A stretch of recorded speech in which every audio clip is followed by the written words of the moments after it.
Magda Sabo jedna je od najznačajnijih i najprevođenijih mađarskih književnica. Objavila je preko 50 književnih dela, zbirki pesama, romana, omladinskih romana, drama, priča, eseja i studija. Razgovarali smo sa prevodiocem knjige Stari bunar Markom Čudićem, hungarologom i profesorom na Filološkom fakultetu u Beogradu. Marko Čudić predaje modernu i savremenu mađarsku književnost, kao i teoriju i tehniku prevođenja. Bavi se poetikom savremenog mađarskog romana, kao i srpsko-mađarskim i uopšte južnoslovenskom-mađarskim kulturnim vezama. Marko Čudić, dobar dan i dobrodošli u podcast. Njena priča je i tvoja priča, odnosno zašto muškarci ne čitaju žene. To je podnaslov našeg podcasta u okviru evropskog projekta. Bolje vas našao, hvala vam na pozivu. Magda Sabo jedna je od najprevođenijih mađarskih književnica i prisutna je u prevodima i u srpskoj književnosti. Možete li nam za početak reći kako je izgledao njen životni i karijerni put i šta biste vi rekli o njenim delima? Magda Sabo je rođena u jednom teškom vremenu, a zapravo koje vreme nije teško kod nas u srednjoj i istočnoj Evropi, ali u istinu teškom vremenu, dakle 1900, sa godinama sam slab, ali nešto valjda 1917. je rođena, ako se ne varam, i dakle njeno detinjstvo je proteklo u jednom od pa reklo bi se najtežih i možda i najmračnijih istorijama perioda mađarske istorije, kada se uistinu teško živelo. Nakon poraza u Prvom svetskom ratu, nakon čuvenog Trijanonskog sporazuma koji Mađari i dan danas pamte, i to ne samo nacionalisti, ne samo ljudi desne provenijencije, dakle to shvataju kao veliku nepravdu, oduzete teritorije i tako dalje. I naravno u toj jednoj maloj, skučenoj, provincijalnoj tada Mađarskoj, koja sve više naginje desno, regent Horthy dolazi na vlast i tako dalje, 20. i 30 godina u vreme prilično velike ekonomske krize, dakle njene detinjstvo, godine, njene formiranja nje kao ličnosti, nje kao buduće književnice, sve to je nekako prilično, sve te godine su prilično teške, pune odricanja, pune muka i tako dalje. I to je jedan grad, Debrecin. Debrecin je, još uvijek se tako kod nas izgovara zvanično Debrecen na mađarskom. Debrecin je grad koji mađarski katolici posprdno ponekad nazivaju Kalomišta Roma, odnosno kalvinistički Rim. Dakle, to je u Mađarskoj, pa čak i ne samo u Mađarskoj, nego u ovom delu jugoistočne Evrope, to je centar kalvinizma. Mađari su priličnom većinom katolici, oko 70%. Ostalih 25-30% su ili ateisti ili pak protestanti, najvećim delom kalvinisti. I tu postoji jedan veliki jaz između tih, pomisliti da je reč o nekakvim religioznim fanaticima. Ne, nego naprosto to su istorijske datosti i ponekad je veći tabu, na primer, oženiti se ili udati se ili šta god, sklopiti brak sa osobom katoličke veroispovesti ako ste protestantkinja ili obrnuto, nego, na primer, sa Jevrejinom čak. Tako da to su neke stvari koje su u Mađarskoj duboko ukorenjene, koje sežu u neka ranija vremena, u doba protiv reformacije pa protiv reformacije, koja nisu bila toliko krvava kao recimo u Nemačkoj, na nemačkom govornom području, ali jesu ostavile duboke ožiljke i tu treba tražiti korene tog antagonizma. Ako uzmemo obzir da je Magda Sabo i o tome i govori, između ostalog i u ovoj knjizi i u mnogim drugim svojim knjigama, samo na drugi način, posredno, ako uzmemo obzir da je Magda Sabo iz mešovitog braka, dakle to je već samo po sebi mešovitog, dakle katoličko-protestantskog braka, onda je to već samo po sebi skandal prvoga reda. Ona je dete jedne vrste skandala. I kao takva ona je odrastala s jedne strane u jednoj, a s druge strane u drugoj tradiciji, a pošto su i jedni i drugi držali do svoje tradicije, i budući da ona kasnije studirala klasične nauke, odnosno klasičnu filologiju, dakle grčki i latinski jezik, sa posebnim naglasom na latinskom, naravno, kasnije je postala i profesorka, jedno vreme radila i kao profesorka u srednjoj školi i tako dalje, U njoj su se, reklo bi se, zapatile dve važne, fundamentalno važne, ne znam, evropske tradicije.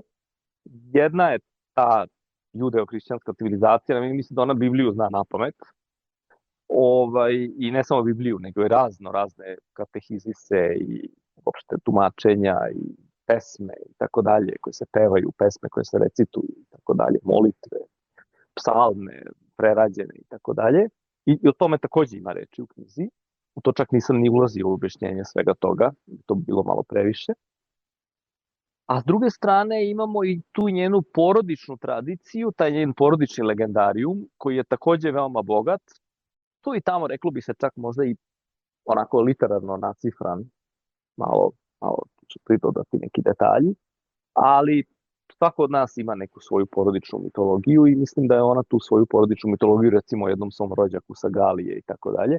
Dakle, hoću reći, postoji ta judeo-hrišćanska stub njenog odrastanja, obrazovanja, ukorenjenosti, a s druge strane je taj grčko-latinski, pre svega, kad je književnost u pitanju, grčki stub u smislu da su svi njeni junaci, a naročito sve njene junakinje, jer je kod nje naglasak uvek na junakinjama, žrtve onoga što zovemo najšire shvaćeno sudbina. Dakle, ne mogu da pobegnu od sudbine.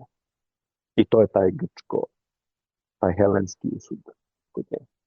I to ima svoje utemeljenje. Dakle, ona to sve stavlja naravno u sebi savremeni mađarski kontekst, ali mislim da je upravo to ono što su u njenim romanima, a ima ih 15 romana, skoro svi su, dakle ona je pre svega romanopisac. Ona je pre svega romanopisac i ona je majstor onoga što zovemo roman, recimo, srednjeg obima. Dakle, roman koji ima neki svoj zaplet, koji ima jednu svoju tipično, sada bismo mogli slobodno da kažemo, sabomagdinsku dinamiku priče, sabomagdinsku dramatiku i na kraju krajeva jednu sabomagdinsku tragiku. I tu tragičnost njeni junaci, a posebno njene junakinje, uvek umeju da iznesu sa dostojanstvom, sa jednom snagom koja je atipična i za muške junake, kamoli za ženske u mađarskoj književnosti. U tom smislu je ona pionirka, ako hoćete. Evo sad, mislim, ja ću se sad samo nekih njenih romana ovde dotaći, ukratko, da ne budem spoiler, jer zapravo je na srpski jezik i na srpsko-hrvatski jezik generalno je skoro sve od nje prevedeno. Izdvojio bih recimo veliki roman njen, kad kažem veliki ne mislim nužno obiman, jer svi njeni romani su, kažem, srednjeg obima i taman ono što čitaocima odgovara, čitateljkama, recimo roman Ojtu, odnosno Vrata, koji je i u anglosaksonskom, i u nemačkom, i u svim ovim velikim govornim područjima imao dosta uspeha. Na kraju kraja veliki mađarski reditelj Istvan Sabo, koji joj nije rod, Sabo je jedno od najčešćih mađarskih prezimena, je napravio i film. U glavnoj ulozi je, čini mi se, Helen Mirren. Ona glumi u tom filmu onu čudakinju, koja inače ima tragičnu sudbinu, retrospektivno saznajemo zbog čega, ali kažem, ne želim da prepričavam ništa, jer je to, uopšte taj arhipelag Magde Sabo je njena ta apartno mesto u mađarskoj i ne samo mađarskoj književnosti je tako da se zaista vredi s njenim opusom studiozno upoznavati i kroz knjige i kroz filmove i tako dalje. Druga važna knjiga od koje je takođe napravljen film jeste recimo knjiga koja spada u ono što bismo najšire nazvali omladinskim romanom, mada ja ne volim tu vrstu takvu podelu, ali omladinskim romanom koji naravno mogu da čitaju i odrasli i tako dalje. To je roman Abigail, odnosno to je roman o devojci, najverovatnije poluautobiografski inspirisan, koja pohađa jednu samostansku školu i koju rat zatiče u toj školi. I drugi svjetski rat, o toj knjizi je, o tom romanu, na osnovu tog romana, na osnovu predloška tog romana je napravljena je takođe jedna serija i film vrlo popularna u Mađarskoj. I mislim da njene junakinje, evo recimo još neke da pomenemo, meni lično najomiljenija njena knjiga je Starinska priča ili Staromodna priča. Kažem, to su sve knjige koje su prevedene još 60-ih, 70-ih, dakle prevedene u vreme kada su nastajale. Kažem, radila jedno vreme i u školi, a onda joj je praktično zato što nije bila oduševljena. Dakle, ona jeste bila oduševljena u početku emancipatorskim potencijalom socijalizma, komunizma, ali onda se razočarala zato što je to se izrodilo u Rakošijevsku diktaturu, jednoumlje i represiju i tako dalje, glad na kraju krajeva. Dakle, ona glad koja je prethodila i kriza koja je prethodila Drugom svetskom ratu nastavila se posle još jednog poraza u Drugom svetskom ratu, donekle i samo skrivljenog, naravno, poraza iz mađarske perspektive, usledila je diktatura Maćeša Rakošija, koji je osnovao čak i logor u Rečku i tako dalje, na našem Golom otoku i tako dalje, još tvrdi, ako se to tako može reći. I jednostavno ona je u tom periodu zdušno pozdravila 56. odnosno ustanak studenta i revoluciju 56. koja se izrodila u revoluciju, antisovjetsku, antiokupatorsku, ako hoćete, revoluciju, jednu demokratsku revoluciju. Naravno, komunističke vlasti su u toj revoluciji priviđava mi se nekakvo ponovno rađanje fašizma, ali o tome nije moglo biti reči. To je bila uistinu prva demokratska revolucija u istočnoj Evropi, posleratna, i tu je mađarski narod zaista pokazao hrabrost i Magda Sabo je stala na stranu naroda, na stranu pobunjenog naroda. I međutim ona nije bila u tom smislu verzirana, nije mogla da učestvuje u borbama, bila je suviše osetljiva. Svoju prvu značajnu zbirku pesama Jagnje Jova, koju inače kod nas prevela Judita Šalgo, ako se ne varam, je napisala, po sopstvenom priznanju, napisala je tako što se usred bombardovanja 56. usred topovske kanonade u Budimpešti zavukla u toalet i tu ispisala te stranice. Dakle, ona nije samo prozni pisac, ona je krenula u stvari kao pesnikinja. I to je isto tako predstavljeno kao zbirka pesama suštinski za decu, ali to nije samo za decu. To je više od toga. I kažem, kasnije je usledila kada je došao Kadar na vlast, kada revolucija nije uspela, naravno, ali je Janoš Kadar, koji je došao kao partijski aparatčik, on je ipak morao da u nekom momentu da proglasi amnestiju. Ili barem delimičnu amnestiju za one piste koji nisu bili po volji vlasti. Tako da se ona tu bila je na neki način amnestirana. Docnije su joj ljudi koji su sebe smatrali disidentima, tamo kad je pao socijalizam 89. 90. zamerali da je napravila kompromis sa socijalističkim vlastima i možda i to jedan od razloga. Dakle, nije samo to što je, ne znam, pogrešnog pola ili tako dalje, nego mogao je to biti isto jedan od razloga zašto je bila gurnuta na marginu, barem kada je reč o domaćoj recepciji. Nešto sasvim drugo je inostrana recepcija dela koja je već počela 70-ih, 80-ih, a onda naravno nakon pada socijalizma se još više pojačala. Tako da ona postala na neki način čak, nije preterano reći, svetska zvezda. Ima tu još romana, Freska, Recite Žofiki, takođe poluomladinski roman, sve to kod nas prevedeno, Srna. Izdvojio bih ove romane koje sam, ne zato što sam ih ja preveo, nego zato što valjda svaki prevodilac najbolje poznaje tekstove koje je sam prevodio i sa kojima se na neki način namučio, pa bih tako, mada su to uvek slatke muke, jeli? Pa bih ovde izdvojio naročito njen roman Ulica Katalin, koji je izuzetno dramatična, tipično Sabo-magdinski dramatična priča o godinama, vrlo neobičnim i nestandardnim godinama odrastanja, u suštini dveju glavnih junakinja, čiji životi teku paralelno. A takođe bih izdvojio roman Daljine, čija je zapravo to smo se nešto, to je sa izdavačicom smo imali oko toga zanimljiv razgovor. Zapravo je originalni naslov tog romana, da ide vrlo zanimljiv. Originalni naslov je Pilat. Dakle, Pilat koji pere ruke.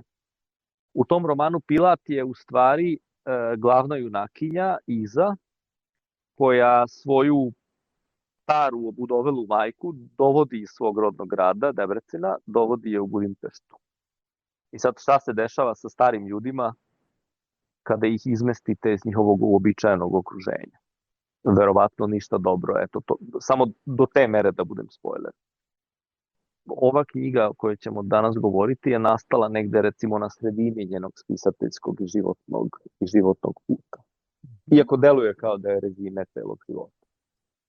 Knjiga Stari bunar, kao što ste rekli, nastala je negde na polovini njene karijere, objavljena je 1970. godine. U njoj opisuje autorka svoje detinjstvo i odrastanje, a kako ste vi zapisali u pogovoru, radi se o hibridnom žanru autobiografske, a donekle i autopoetičke proze. Šta ste pod tom oznakom podrazumevali? To je pre svega knjiga priča. Ja sam dugo razmišljao gde uopšte da se smesti. To je najširem smislu reči autobiografska proza. Dakle, može se čitati, možda bi se moglo čitati kao roman, ali u tom slučaju bismo mogli da kažemo da se taj roman sastoji od labavo povezanih priča. Pa sad ne znam da li je to pozitivno ili negativno određenje. Obično kritičari kažu, ako kažeš labavo povezano, da to u stvari nije dobro. A naprotiv, ja mislim da su labavo povezane priče iz kojih se postepeno iscrtavaju konture čitavog jednog kritičnog perioda odrastanja, jer Mađari su bili pod velikim uticajem Freudovih učenja. Čovek koji je Freudova učenja doneo u Mađarsku zvao se Šandor Ferenc i on je možda čak po nekim stvarima prevazišao samog svog učitelja Freuda. Pisci okupljeni oko čuvenog, sada već kultnog časopisa Njugat, što znači Zapad, samo ime govori tog časopisa kakvog je usmerenja bio, su se 20. godina i 30. godina 20. veka sastajali u dve peštanske kafane, Japan i New York, tako su se zvale te kafane. I tu je Šandor Ferenc bukvalno iz prve ruke prenosio svoju razradu ili svoje domišljanje Freudovih učenja. I u tom smislu mislim da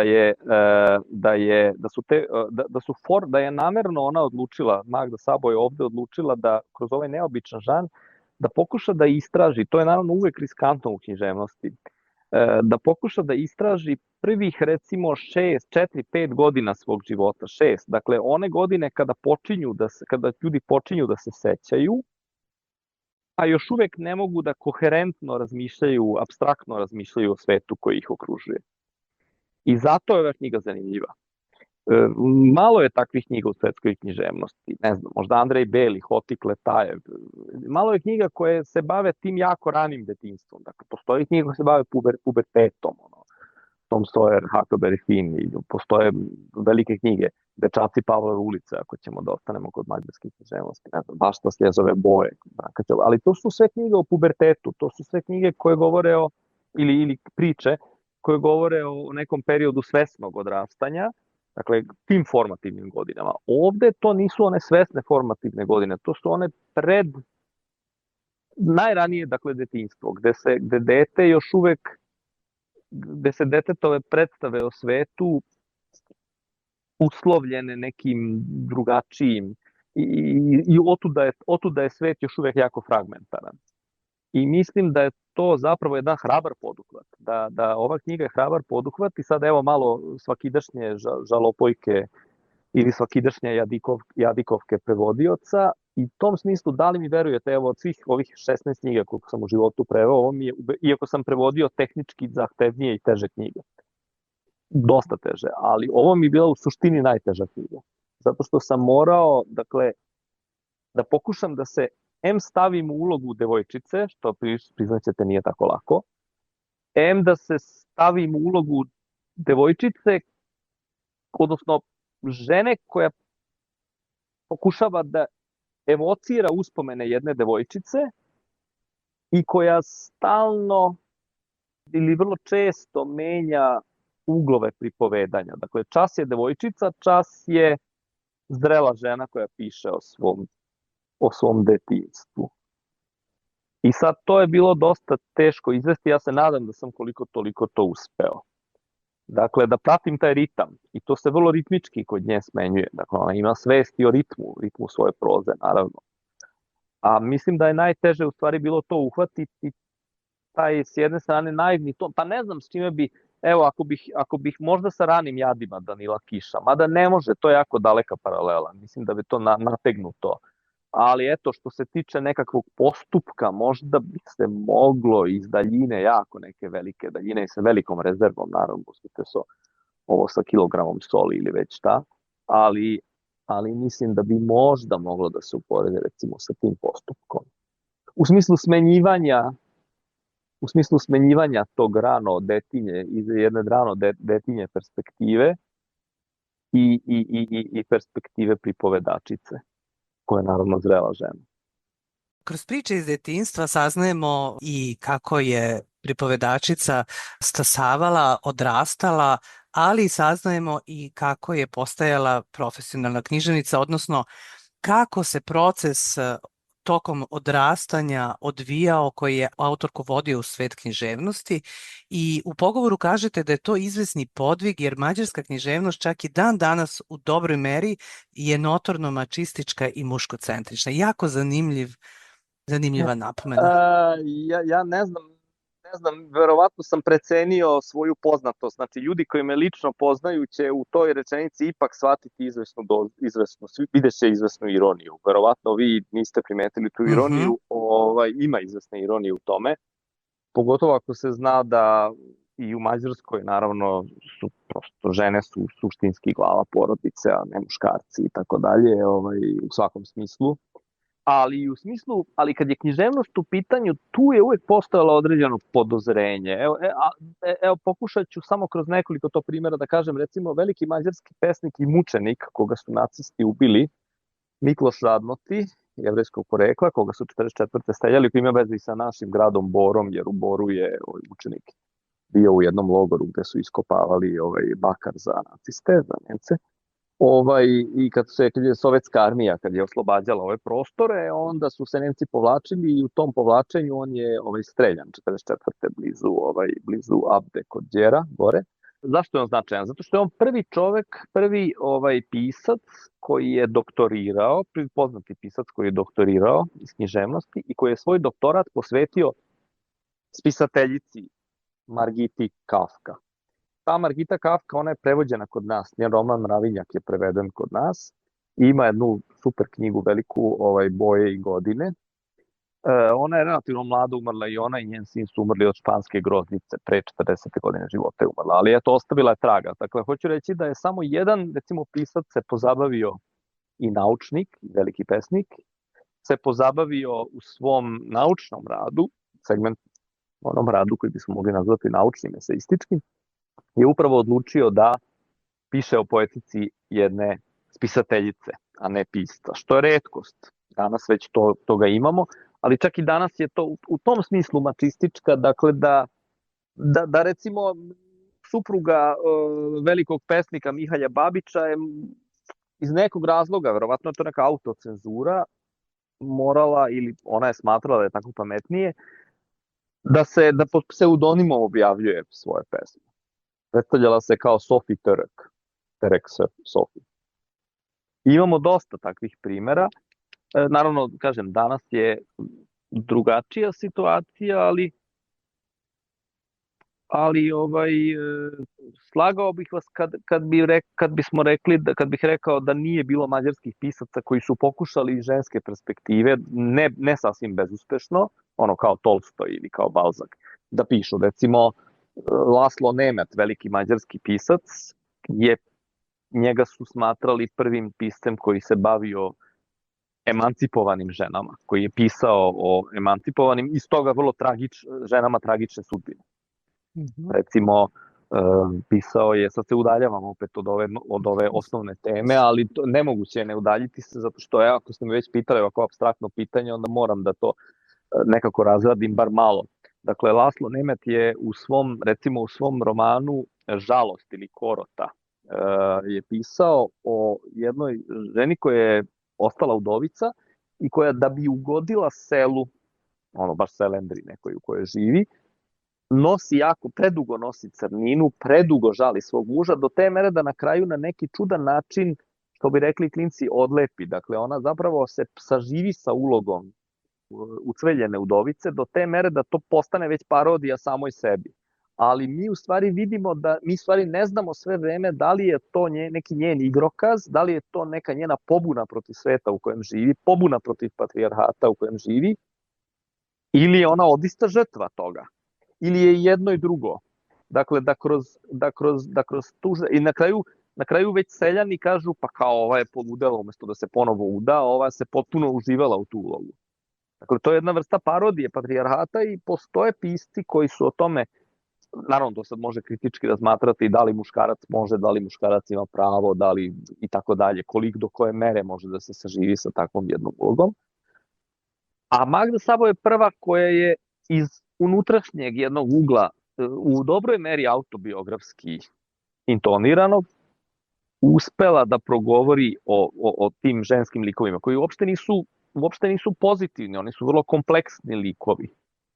Dakle, ili su nekakve žene posvećene karijeri, a onda to naravno opet ima svoju cenu. Ili su žene koje, često su to i tipski likovi, nju su kritikovali da, na primjer, evo recimo u ulici Katalin, imamo upravo to, taj odnos između Racija kod jedne od junakinja, gde Racio do te mere prevladava da zapravo imamo jednu osobu, gotovo mehaničku, a s druge strane imamo i, ajde sad ću biti vulgaran pa reći bezosećajno, nije ona bezosećajna, nego prosto žrtva okolnosti, i drugu osobu koja je potpuno emotivna do ludila emotivna, doslovno do ludila emotivna.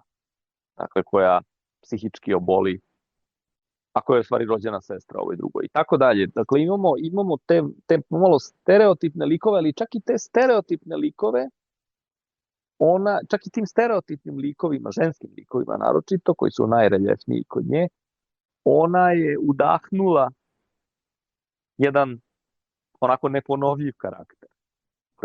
Čovek kad pročita, ostaje jako dugo pod utiskom tih knjiga. Mislim da posle jedne knjige Magde Sabo ne možemo 2-3 dana sad odjednom uzeti nešto drugo da čitamo. Moramo da svarimo to što je napisao. Bilo da smo muško ili žensko. Dakle, mislim da to nema veze. Ako smo žensko, onda zato, ako smo muško, onda baš zato. Imamo različite razloge zašto reagujemo tako na te njene likove. Tako da u tom smislu ja mislim da notorno, mislim da je to malo, kažem, to je malo autoironičan iskaz, delimično ironičan iskaz. Nisam time hteo da kažem da je, ali pa jeste. Kod svih tih jakih iskaza, problem je u tome, ne znam ko je to rekao, to je valjda rekao onaj bombaš koji je slao bombe profesorima u Americi, je napisao da, nešto je napisao, par rečenica kad se jednom napiše, da valjda revolucija jednostavnija od reformi ili tako nešto je rekao. I to problem sa tim rečenicama, kao i sa ovom mojom rečenicom, da kad se jednom napiše, ona postaje nezavisna od mene. Jacques Derrida, mislim. Postaje nezavisna od mene i svako može da tumači kako hoće. Evo sad ja objašnjavam što sam htio da kažem, ljudi neki tumače kako hoće. Sad ako se vratimo malo na sam tekst knjige Stari bunar, zašto je Stari bunar u središtu pažnje? Kakvu metaforiku nosi? Stari bunar je doslovno jedan stari bunar koji je prekriven, to je bilo seoskim i u gradskim kućama, malim. Bunari su umeli da presahnu, da usahnu i onda su se oni prekrili, bivali prekriveni daskom, na tu dasku bi se na šljunak i tako dalje kamenčići stavljali. I to je bilo tabu zona za dete. Pa sad ako detetu nešto zabranite, naravno da će dete hteti to da pogleda šta je tu. Zapravo se na dnu starog bunara krije, često su samoubice skončavale, to i kod nas naravno znamo, samoubistva često su u folkloru čak i se smatra usudom da se neko recimo na dan svog venčanja ubiti, namerno će se baciti u bunar i tako dalje. Bilo da je muško, čak se često mladoženja baca u bunar i taj folklor je vrlo prisutan kod Magde Sabo, ali ovde nije reč o folkloru, ovde je jednostavno reč o o radoznalosti deteta kome je nešto zabranjeno. I onda ona na osnovu tog, ona na osnovu jedne zabrane dečje, koje su roditelji zabranili, da ona iz toga izvlači, on zapravo kod stari bunar kod nje predstavlja sećanje. To je možda ono što, sad ću opet biti užasno banalan i koristiti nešto što svi teoretičari, istoričari književnosti koriste, to kao onaj čuveni kolačić kod Prusta na Madlena. Znači, to stari bunar kod nje izaziva senzacije, odnosno izaziva tok misli i sećanja, da pokulja iz tog starog bunara koji do duše više nema vode u njemu, ali da pokulja ta voda sećanja. Eto, prosto je stari bunar to. Znači, stari bunar su zapravo uspomen. Najprostije rečeno, bunar uspomen. Možda i bunar mračnih želja, ali više bunar uspomen. Kao što smo rekli, radi se o autobiografskoj prozi koja je sastavljena iz više priča. Da li biste možda izdvojili neku od tih priča kao posebno upečatljivu, koja je na vas ostavila poseban utisak? To kako je ona postajala književnicom, znači ona je tu već vidimo kod nje kao male devojčice, već vidimo neku tendenciju za onim što su ruski formalisti nazivaju o neobičavanju. Dakle, uistinu ona svet vidi na neobičan način. A šta je drugo književnost nego uvek neki iščašen pogled, uvek neka dezautomatizacija percepcije, kako vole da kažu teoretičari. I u tom smislu bih ja izdvojio, recimo, pa pre svega bih izdvojio recimo ovu priču Tihanj, kada roditelji toj maloj razmaženoj devojčici odlučuju da poklone celu Tihanjsku opatiju. Ali zapravo oni poklanjaju prizor Tihanjske opatije. I koliko god da je sve druga deca nju ismevaju i tako dalje, smatraju je ćaknutom, ona sama kaže da je ta apstrakcija, ona to ne objašnjava, ali mi vidimo da je to u stvari taj duhovni aspekt života kod nje, ta mašta kod nje je mnogo važnija od realnosti, od materijalnih dobara. I to je jedan primer, ali to je naravno mnogo bolje razrađeno nego što sam ja sad u 2 rečenice to banalizovao. I naravno poslednja priča Sibila, gde ona pokušava da piše i kroz taj svoj pokušaj prvi put se pobuni protiv autoriteta roditelja. I ta njena prva detinja pobuna protiv autoriteta roditelja, naravno ona tu piše neku priču koja je iz njene perspektive roditelja, iz perspektive odraslih ljudi smešna, banalna, glupa i tako dalje. Ali način na koji se ona ophodi prema svojoj glavnoj junakinji, apsurdni način na koji ta glavna junakinja te njene priče strada, od njenog prvog romana strada, a roditelji bi hteli happy end i onda im ona kaže, pa ne može happy end, ja neću happy end, insistiram da ne bude happy end. Tu počinje njena individuacija, njeno osamostaljivanje i njen bolni rastanak sa roditeljskim domom gde je dobila sve. Moram vam reći da pošto ona jedinica, da mene su neke stvari dok sam prevodio užasno nervirale. Znači ja sam imao utisak da je ona jedno razmaženo derište. A onda, i što verovatno nije bio sasvim pogrešan utisak, ali verovatno je ona kao spisateljica, kao književnica htela, kao prozaistkinja, ona je htela da izazove kod nas taj efekat. Da mi zapravo na neki način imamo ambivalentan odnos prema toj maloj junakinji. Da je ne volimo bezrezervno, nego da osjećamo prema njoj averziju. Možda da osjećamo čak i neku, malo je teška reč, ali ne mržnju, ali da kritički posmatramo to njeno kenkavo, razmaženo, ne znam kakav odnos. A onda dobijamo na kraju taj žestok odgovor u toj posljednjoj priči koji demantuje sve ono što je do tada rečeno. Ali kažem, spoiler, ne želim biti. Evo, posle svega ovoga što smo sada rekli, zašto biste preporučili knjigu Stari bunar Magde Sabo i na koji način se uklapa u projekat njena priča i tvoja priča o univerzalnoj vrednosti ženske evropske književnosti?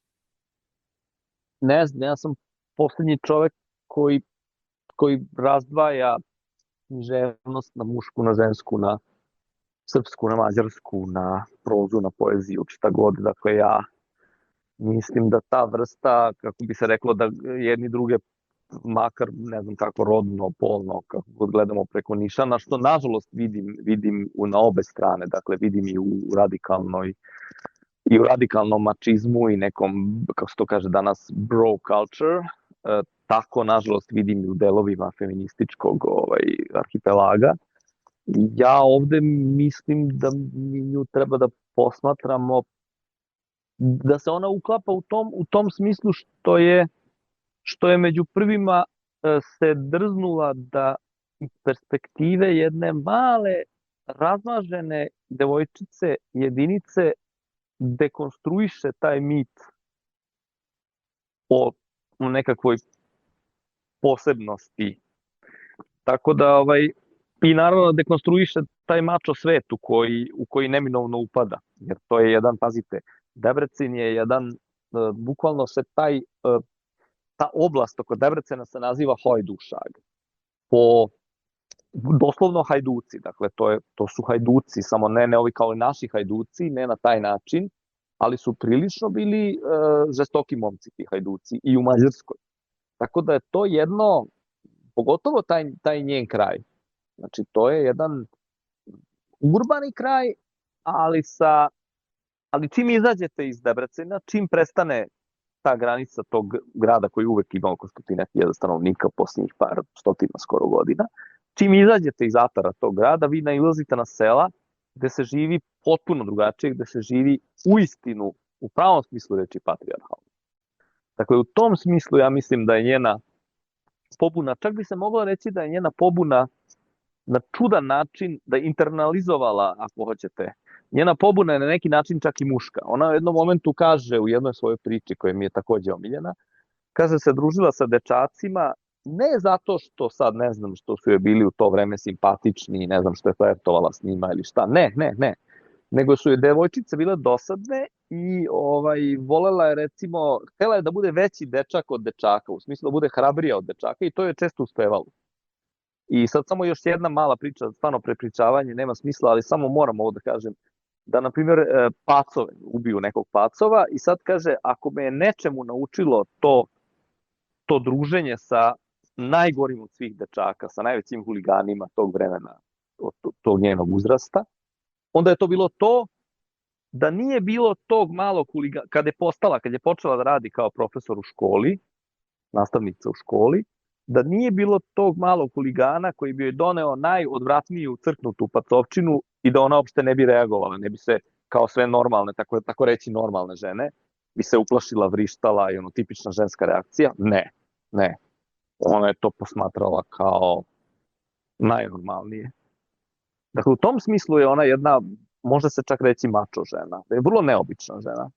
Vrlo neobična žena, vrlo koliko ženstvena u nekim momentima, toliko odjednom očvrsla na neki možda čak i, ne znam, možda čak i antiženski način. Dakle, tu postoji jedna borba između ta dva njena ja.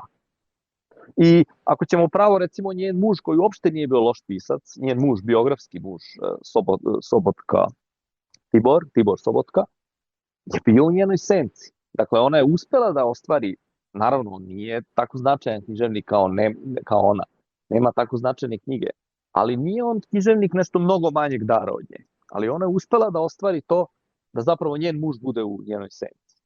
Tako da je, eto, ne znam da li je to ostvarila zahvaljujući svojoj ženstvenosti i zahvaljujući ženskim likovima koje je pisala, ili upravo zahvaljujući toj čvrstini koju je stekla igrajući se sa, ne prezajući čak ni od hvatanja, šutiranja mrtvih pacova i svih mogućih najsurovijih igara koje dečaci izvode. Hvala lepo. Evo za kraj možda samo još jedno pitanje. Mislim da ste u pogovoru u jednom trenutku rekli da bi bilo dobro da se pročita ova knjiga i za sve one koji inače čitaju Magdu Sabo i njene romane i tako dalje. I zašto smatrate još i zašto biste preporučili Stari bunar? Pazite, postoje pisci koji, na primjer, jedan od takvih pisaca je Danilo Kiš.